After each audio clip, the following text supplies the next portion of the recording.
Hoy vamos a ver, como lo dije, un tema estratégico que se titula Los 3 factores para la revolución de la conciencia. Hoy vamos a hablar de esto que es una revolución. Vamos a preguntarnos qué entendemos por revolución, qué tipos de revolución hay, y vamos a distinguir lo que es la revolución que conocemos de una revolución muy particular, de la que poco nos han hablado, que es la revolución de la conciencia. Vamos a ver qué es esto de la revolución de la conciencia, qué tiene que ver con los 3 factores. Los 3 factores, como lo veremos, es una estrategia para producir ese cambio, un despertar, que es muy diferente a lo que conocemos en nuestra sociedad como revolución. Empecemos preguntándonos precisamente eso, ¿qué consideramos como revolución? Esa simple palabra nos hace pensar en política, en un cambio social, ¿cierto?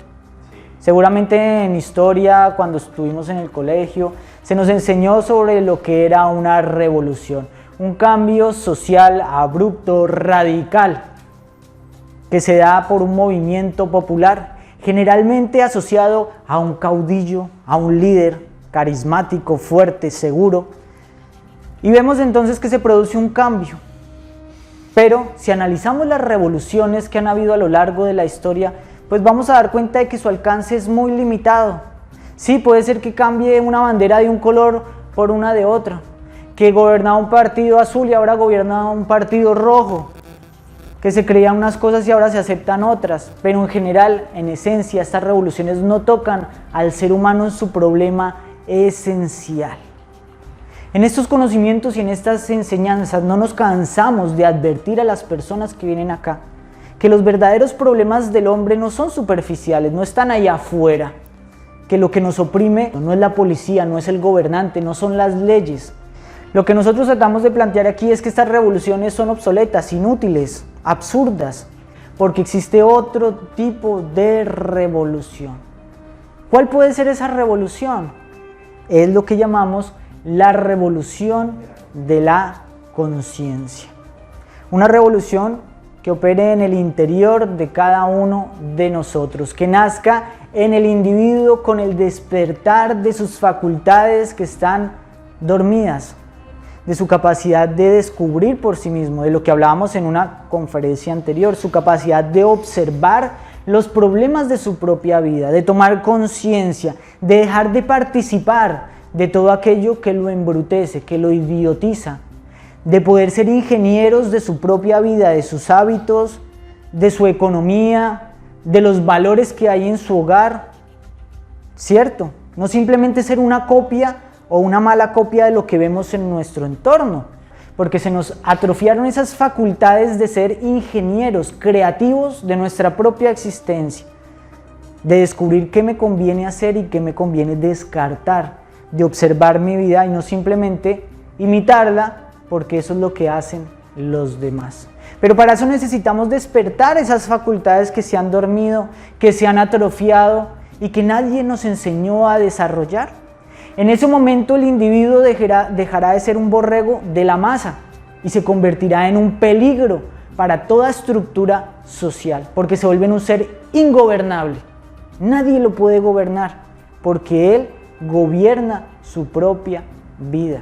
Por lo tanto, necesitamos despertar esas facultades para que haya una revolución. Una revolución muy distinta, que no depende de un líder que venga y nos motive y nos prometa y que nos ofrezca un montón de esperanza en seguirlo a él, en apoyarlo en su movimiento colectivo. Una revolución que no depende de un rebaño, ni de que ustedes acepten o no una congregación, porque aquí el hecho de venir a un simple curso no va a cambiar en ustedes nada. Va a cambiar en ustedes algo de acuerdo a lo que ustedes practiquen de lo que aprenden acá. Así que necesitamos despertar, y para eso necesitamos unas herramientas, ¿cierto? Aprender eso que nadie nos enseñó. Pues bien, para que esta revolución pueda darse, tenemos un programa, sí tenemos esa estrategia, y esa estrategia es la que llamamos los 3 factores para la revolución de la conciencia. Son 3 campos de trabajo que han estado presentes en todas las enseñanzas filosóficas y religiosas de todos los tiempos, enseñadas por los grandes maestros, difundidas en las grandes culturas, pero que con el tiempo se han ido perdiendo, porque recordemos que la mayoría de personas no van propiamente a la religión para despertar. La gente generalmente va a la religión para sentirse segura, para tener un Dios que le haga sentir que alguien vela por ellos, y las enseñanzas verdaderas, las prácticas de enseñanzas se van perdiendo y van quedando los rituales, el templo, va quedando lo que no sirve, el decorado. Pero cuando ustedes miran los textos religiosos, los maestros enseñaban otra cosa, enseñaban muchas veces a salir de todo eso, ¿cierto? Así que estos tres factores, si bien los han enseñado en todas las culturas, en todas las religiones, se van perdiendo. Y por eso hoy los presentamos como una síntesis, ¿sí? ¿Qué es una síntesis? ¿Saben lo que es una síntesis? Un resumen, es decir, un concentrado para que gane esto 1, 2 y 3, ¿cierto? Así de sencillo. Esto es lo más práctico, ¿cierto? Sin rodeos. ¿Para qué? Porque estamos en una sociedad en la que necesitamos las cosas así, prácticas, ¿cierto? Y 1, 2 y 3, de acuerdo a nosotros, que somos seres humanos occidentales del presente. Es decir, esto va enfocado directamente a personas como tú y yo, que hemos nacido con un televisor, que estamos rodeados por nuevas influencias, ¿cierto? Y hemos creado otras costumbres, hemos crecido al lado de la pornografía, teniendo otras ideas del sexo. Y por eso, esos tres factores son una síntesis de lo que han enseñado los grandes maestros, una condensación enfocada a hombres de ciudad, a hombres que tienen que vivir en medio de este mundo muchas veces caótico, lleno de influencias, para que se pueda producir esa revolución aquí, ¿cierto? No en un monasterio, no en la montaña, no retirándose, sino en medio de la selva de concreto. Parece imposible lograr una revolución acá, pero es posible. Lo único es que tiene uno que convertirse en un guerrero y llevar manos a la práctica. Esos tres factores son tres áreas que vamos a sintetizar en lo siguiente: la muerte psicológica, el nacer sexual, el sacrificio por la humanidad.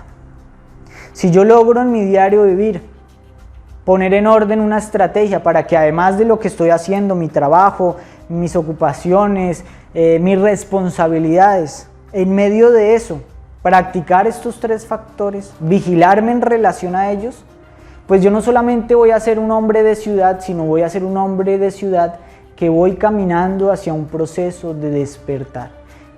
En segundo plano, porque afuera soy un hombre normal que va muchas veces a trabajar, hago diligencias, voy al supermercado como cualquier otro ser humano. La diferencia es que mi estado de conciencia es distinto. Tal vez voy observando, me voy practicando todo eso que voy aprendiendo en estos cursos. Así que bueno, vamos a entrar un poquito en materia para entender bien cada uno de estos tres factores y cómo los podemos aplicar. El primero y fundamental, hay que saber que la base de todo trabajo interior y de todo despertar tiene que empezar en la psicología. La mente humana es la base directriz de todas nuestras acciones. El fundamento de todo cuanto hacemos empieza en el coco, ¿cierto? Aquí. Y por eso la muerte psicológica es toda la enseñanza dirigida a producir un cambio en la mente.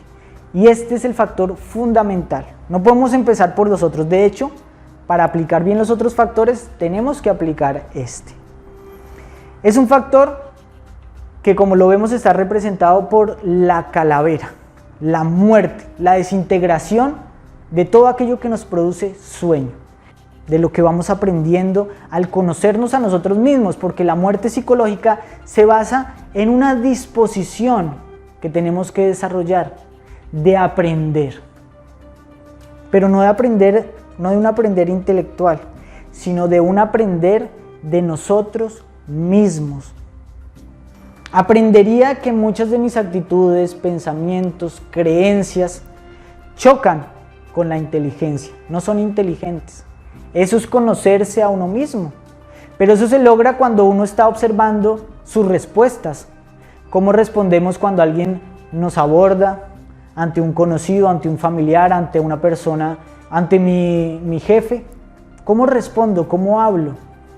¿Cómo respondo cuando viene un problema económico? ¿Cómo respondo cuando tengo abundancia? ¿Qué sentimientos tengo? ¿Tendré esa disposición de estarme observando constantemente, de estar pendiente? ¿O simplemente nos entregamos a nuestras respuestas? Esa es la diferencia entre un dormido y una persona que aspira al despertar. La persona que aspira a este despertar, a este aprender, se está observando, está atento. ¿Se acuerdan que en la conferencia anterior hablamos de la observación? Está atento, exactamente. Esa observación que llevamos fuera continuamente es llevarla dentro. Exactamente. Me reviso yo, no miro al otro que hace, que deja. Exactamente. Que tengo que mirarme a mí. Y ese aprender produce cambios. Observándonos a nosotros mismos, pues vamos a ir descubriendo todas las tretas de la mente y nos vamos a dar cuenta que la mente es como el clima, tan cambiante, y que ahora podemos estar alegres, más tarde tristes, después emocionados, después perezosos, porque nuestra mente está manejada por un sinfín de programas psicológicos. Cuando no sabemos esto, que es un conocimiento esencial en estos estudios, nos dejamos llevar por esos programas y se nos monta el miedo y vivimos ofuscados, agobiados por ese miedo, después súper contentos y así sucesivamente. En nuestros estudios tenemos que descubrir que vivimos inmersos en todos estos programas y que esos son la causa del sueño de nuestra conciencia. También son el obstáculo de las respuestas inteligentes. Y cuando aprendemos a lidiar con esos programas, a enfrentarlos, empezamos a producir una revolución interior.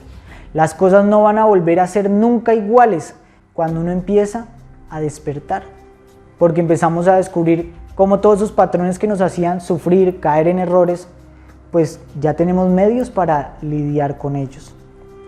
Así pues, la muerte psicológica tiene 3 objetivos que debemos reconocer y recordar. ¿Cuáles serán? Objetivos de la muerte. El primero, lograr la iluminación. ¿Ustedes han escuchado esa palabra iluminación en las religiones? ¿Qué será? ¿Que nos sale luz? ¿Qué será la iluminación? ¿Es eso real? ¿O es simplemente una palabra metafórica de las religiones de los seres a quienes les sale luz, a quienes tienen una aureola en la cabeza? La iluminación es que eso que a veces nos ocurre, eso de cuando dicen se enciende la bombilla. Se enciende la bombilla. Se enciende la bombilla permanente. Exactamente. ¿Cuál es la diferencia entre una persona que tiene la bombilla encendida y una que no tiene la bombilla encendida? Claro, la luz es claridad, respuesta. Y si ustedes encuentran esa respuesta en ustedes mismos, ¿no les parecería eso maravilloso? Si encuentran las respuestas a su vida, aunque todo el mundo esté en confusión, si ustedes tienen esas respuestas, esa claridad de cómo deben vivir su vida, sin importar que los demás la vivan de otra manera, pueden vivir de manera revolucionaria. Para vivir de manera distinta hay que tener luz, ¿cierto? Porque quien no tiene luz anda en tinieblas y entonces tiene que seguir al rebaño. Y esa sabiduría es la que nos da la luz para vivir de un modo distinto. Esa es la iluminación. Y encontramos la purificación. ¿Qué es la purificación? ¿Ah? Liberarnos de todo lo que hemos aprendido en nuestra sociedad, porque en nuestra sociedad hemos aprendido a ver como beneficioso todo lo que nos hace daño. Sentimos atracción a todo lo que nos perjudica, tanto la salud mental, física, en todo sentido. Y lo que nos causa bienestar, lo repelemos. Hay que purificar todo eso, toda esa compulsión, todos esos malos vicios, todos esos hábitos. Ese es un objetivo de la muerte psicológica. Un objetivo es la liberación, no la liberación del gobierno de Putin o del otro por allá. La liberación de nuestros temores, angustias, baja autoestima, deseos, cosas que nos hacen sufrir. Ser completamente libre en el interior es necesario para estar bien. Iluminación, purificación y liberación. Esas son las bases de una verdadera revolución. ¿Cómo vamos a hacer esto? Pues la muerte psicológica sabemos que es un estado de atención que debemos mantener constantemente, pero lo podemos llevar a cabo a través de 2 enfoques. El primero es la muerte en marcha. ¿Sí se acuerdan de lo que es la muerte en marcha? Muerte de instante en instante. Todos tenemos cosas que hacer. La vida es un movimiento imparable. Y todas esas actividades están acompañadas por movimiento intelectual, mental, emocional. La muerte en marcha es observar ese miedo que se sube, ese pensamiento del futuro, ese pensamiento del pasado, esa preocupación, esa envidia que tengo hacia el otro, ese pensamiento de odio negativo, lo que sea, ese deseo de algo que no tengo que me hace sufrir. Nos van abordando todos esos pensamientos. Y si me doy cuenta que estoy siendo manejado por un yo, ya está, puedo quitarle la atención, ¿cierto? Y cuando uno le quita la atención a algo, eso deja de existir, se desvanece, se va. Eso es muerte en marcha. Es preguntarnos constantemente quién se está llevando nuestra atención, quién se está llevando nuestra energía, dónde está nuestra mente. A esto le llaman en el conocimiento interior el recuerdo de sí. Hay que recordarse a uno mismo. Y cuando estoy observándome que estoy preocupado, sale. Podemos pedirle a nuestra madre interior: madre, elimíname este pensamiento. Ya lo vi. Pero esto no basta, porque tenemos que ir a la raíz. Entonces, para eso tenemos que aprender a meditar. Meditar reflexivamente es el ejercicio más fructífero que puede darse a nivel interior. Deberíamos tener la buena costumbre de revalorizar nuestras experiencias diarias. ¿Qué pasó hoy? ¿Qué sentí hoy cuando me dijeron tal insulto? ¿Qué sentí hoy cuando me di cuenta que perdí un billete? ¿Qué sentí hoy cuando miré que a otra persona le fue mejor que a mí, que ascendieron a un amigo? ¿Qué sentí? ¿Envidia? ¿Por qué? Llevar eso a una libreta y empezar a conocer cómo funciona mi mente y hacer un proceso de revalorización. A eso le llamamos meditar. Revalorizar conscientemente nuestras experiencias. Eso es recoger la sabiduría, porque es lo que nos da la libertad, la felicidad. Esta es la base de la revolución. La muerte psicológica es el verdadero símbolo de la cruz, de la muerte y la resurrección. Porque una persona que se está conociendo diariamente deja de ser esa persona. Muere. Por eso se llama muerte psicológica. La mente se transformó, no vuelve a ser la misma. Algo muere, pero no tiene un fin, sino que resurge. Pero son una persona nueva. Nosotros ya, porque una vez que la mente no vuelve a ser la misma. No vuelve a ser la misma. Tampoco. Claro, es una revolución radical, o sea, es un cambio fundamental. Porque el único fin de sufrimiento es cuando se da esa muerte. Pues bien, este es el primer factor. El segundo es muy importante también, que se llama el nacer sexual. Se ocupa de este gran dilema, que es la dualidad de los sexos. Y esos opuestos son complementarios. Estamos llamados a atraernos y a tratar de hacer un experimento de relacionarnos juntos, de llevar una relación de pareja. ¿Qué vamos a hacer para que eso funcione? Los que han tenido pareja saben que eso no es tan fácil, ¿cierto? Para lograr esto necesitamos algo. ¿Qué necesitamos? ¿Mm? ¿Cómo funcionaría una relación de pareja? ¿Qué es lo que todos buscamos que es cuando tenemos una relación? Amor, ¿cierto? ¿Sí sabemos qué es el amor? Porque no todo lo que nos gusta es amor.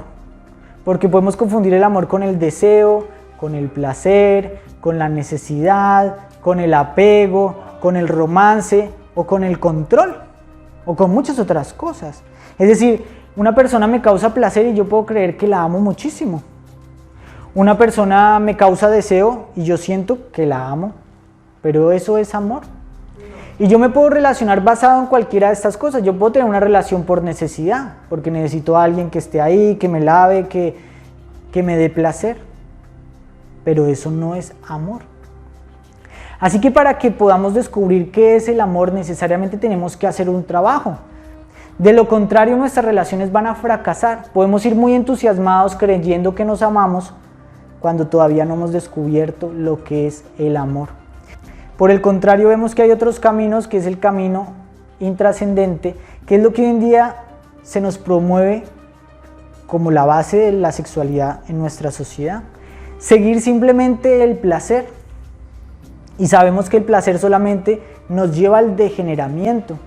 Y esto nos va a llevar a crear antivalores, todo lo opuesto a lo que necesitamos para que nuestra relación funcione. Sin embargo, como nos agrada, no lo cuestionamos y vivimos en medio de eso. Por eso necesitamos un factor para poder salir de ahí, para poder trabajar todo esto que es el sexo, para poder purificar la sexualidad. Y esto es el sexo místico.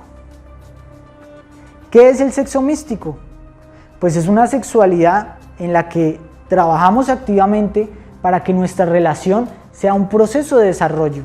No simplemente una tarea en la que tenemos unos muebles y compartimos un espacio, sino un gimnasio de desarrollo espiritual. Es decir, que la relación de pareja se ve como un compañerismo, como un compromiso, no solamente a cumplir las funciones de vida exterior, a traer el alimento a la casa, sino que estamos dispuestos a evolucionar como seres humanos, a desarrollar esos valores que no traíamos.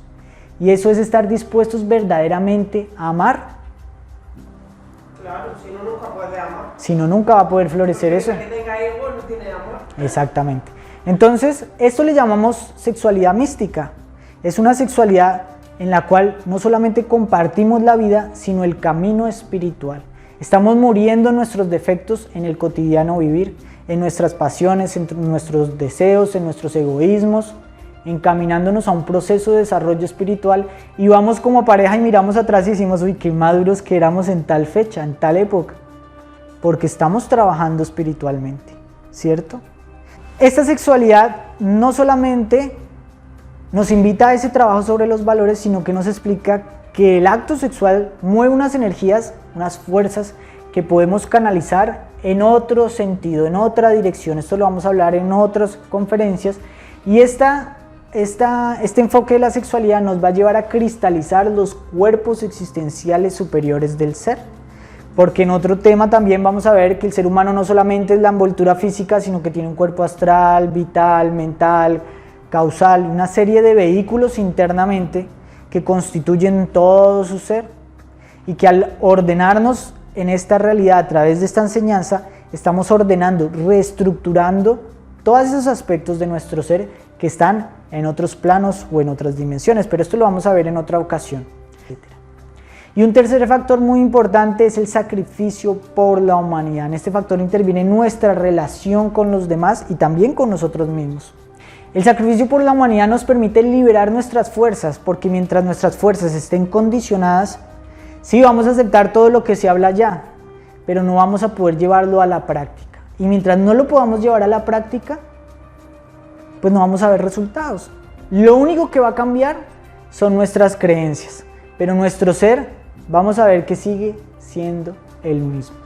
¿Y cómo podemos liberar esas fuerzas? Pues tenemos que desarrollar una actitud dinámica, resuelta, organizada y autónoma, que nos permita hacer lo que muchos no hacen y dejar de hacer lo que muchos hacen, ¿cierto? Y también implica el mejorar nuestras relaciones con los demás, en cambiar esa visión egocéntrica que la sociedad nos ha desarrollado, porque debemos comprender que venimos al mundo a servir a los demás. ¿Y cómo podemos servir a los demás? De muchas formas. Cualquier forma es valiosa, pero la buena obra y la verdadera obra de servicio está en el conocimiento. Si nosotros comprendemos el valor de la enseñanza, que la enseñanza es lo que verdaderamente nos puede llevar a la liberación, al cambio, al despertar, podemos desarrollar algún itinerario de nuestra vida que nos lleve a servir a los demás. En nuestra enseñanza nosotros practicamos ese servicio, como lo mencioné, de muchas formas, difundiendo estas pequeñas prácticas que pueden cambiar vidas, ¿cierto?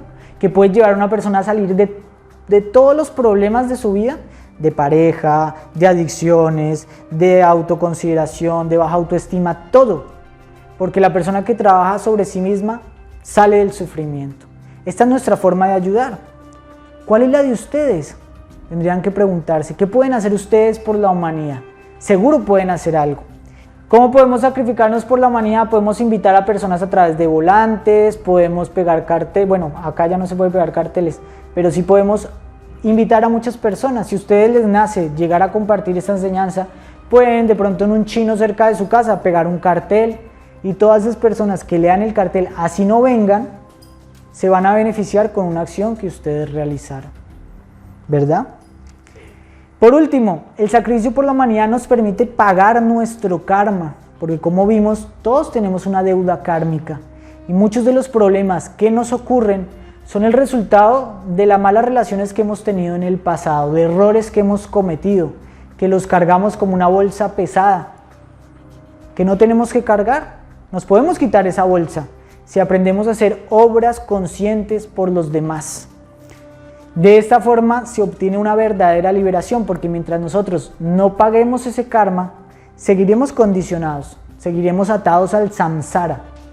El samsara son todas las circunstancias en las que me encuentro con una persona que viene a hacerme la vida imposible, que vengo a tener problemas con él. ¿Por qué? Porque tengo un karma, porque estoy ligado a esa persona por una deuda kármica.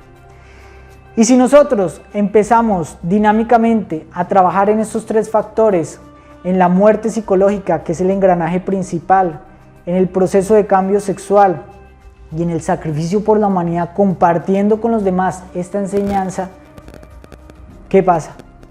Estamos realizando una revolución, ¿cierto? Una revolución que no tiene reversa y que puede ejercerse incluso en este mundo, donde hay tanta injusticia, donde hay tanto engaño, donde estamos siendo bombardeados por medios de consumo, por medios de publicidad. ¿Sí? En el mundo occidental se puede realizar esta revolución. Se puede levantar un sabio, se puede resucitar de entre los muertos. ¿Sí saben qué es resucitar de entre los muertos, no? Una persona muerta es una persona que no tiene vida espiritual. Es la persona que ves en la calle caminando que te va a hablar de lo mismo de siempre, los problemas del político, tal, y te la encuentras al otro día y es como una máquina, habla lo mismo. Está muerta. Y si vienes en 10 años, es la misma persona, pero un poco más envejecida, pero con los mismos problemas, la misma cirilía, habla lo mismo, vive en la misma casa, trabaja en lo mismo, muerta en vida. El Maestro Jesús resucitaba a los muertos, pero obviamente todo eso tiene un simbolismo. Dar vista a los ciegos, hacer caminar a los cojos, eso es lo que hace la enseñanza. No, porque nosotros somos ciegos, somos cojos, somos muertos. Pero cuando ponemos en práctica la enseñanza, renacemos, empezamos a caminar, cambiamos, vivimos la revolución, ¿cierto? Nos convertimos en seres libres en medio de un mundo condicionado. ¿Qué preguntas quedan?